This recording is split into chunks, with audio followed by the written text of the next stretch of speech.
So now with Pawlenty dropping out, Rick Perry dropping in, and Michelle Bachmann and Ron Paul dominating the Ames straw poll, we got ourselves a race.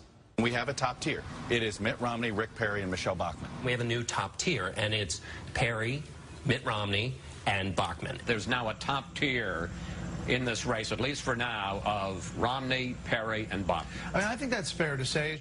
Really fair to say? You're not forgetting, I don't know, anyone, say an ideologically consistent 12-term congressman who came within less than 200 votes of winning the straw poll? Isn't anyone going to give that gentleman a little love? There's a top tier now of Bachmann and Perry and Romney, and, you know, we haven't mentioned, and we should. Thank you. We haven't mentioned, and we should, Rick Santorum, who did really surprisingly well for the amount of money and resources he had. Rick Santorum? He didn't get half of what Ron Paul got. He lost to the guy who lost so bad he dropped out of the race. Santorum? We're looking at Mitt Romney, who continues to be the front runner, but we have Rick Perry as well, and now Michelle Bachmann. Let's not count out John Huntsman, though. What? John Huntsman? Huntsman got 69 votes. If all of John Huntsman's supporters met at the same Ames, Iowa Quiznos, the fire marshal would say, yeah, that's fine, no problem. There's still some tables open in the back. Huntsman was the only Mormon running in the straw poll, and he came in second amongst Mormons. And by the way, this pretending Ron Paul doesn't exist for some reason has been going on for weeks. A new Gallup survey showing Rick Perry running second to Mitt Romney, knocking down Iowa favorite Michelle Bachmann to fourth.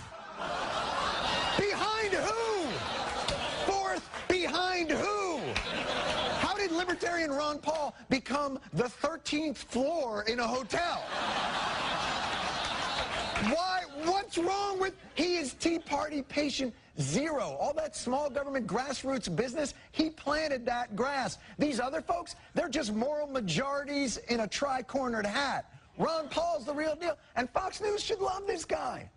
But watch the disconnect between the debate moderators at Fox's Thursday debate and the debate audience. Iran does not have an air force that can come here, just like we did in Iraq. Build up the war propaganda. There was no Al-Qaeda in Iraq, and they had nuclear weapons, and we had to go in. I'm sure you supported that war as well. Yeah. Okay. It's time we quit this. It's time. It's trillions of dollars we're spending on these wars.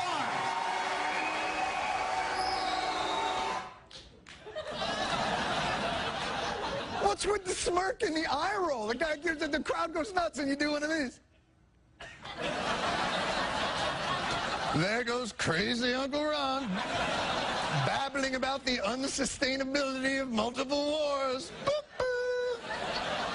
He's the one guy in the field, agree with him or don't agree with him, who doesn't go out of his way to regurgitate talking points or change what he believes to fit the audience he's in front of. And you're treating him like if this were Celebrity Apprentice, he'd be this guy. By